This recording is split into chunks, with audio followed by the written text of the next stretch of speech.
నమస్తే welcome to I news నేను హిమ దేశంలో కొన్ని దశాబ్దాలుగా వాద వివాదాలకు చర్చలకు కేంద్రంగా ఉన్న వక్ఫ్ చట్టం మరొకసారి వార్తల్లో నిలిచింది.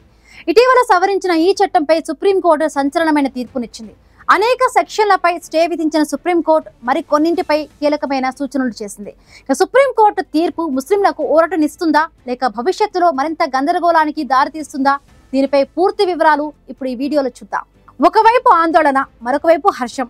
వక్ఫ్ సవరణ చట్టంపై సుప్రీంకోర్టు ఇచ్చిన మధ్యంతర తీర్పు ఇప్పుడు దేశవ్యాప్తంగా చర్చకు దారితీసింది. వక్ఫ్ చట్టానికి వ్యతిరేకంగా పిటిషన్లు దాఖలు చేసిన వారంతా ఈ చట్టాన్ని పూర్తిగా నిలిపివేయాలని కోరారు. కానీ సుప్రీంకోర్టు మాత్రం ఆ డిమాండ్ను తిరస్కరించింది.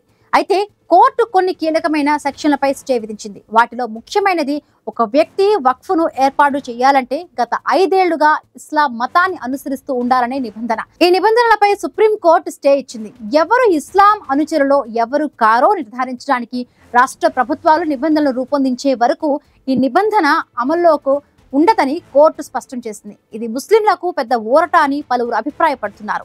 ఇంకా వక్ఫ్ బోర్డులో ముస్లిమేతర సభ్యుల సంఖ్య 11 మందిలో 3కి మించకూడదని కోర్టు సూచించింది.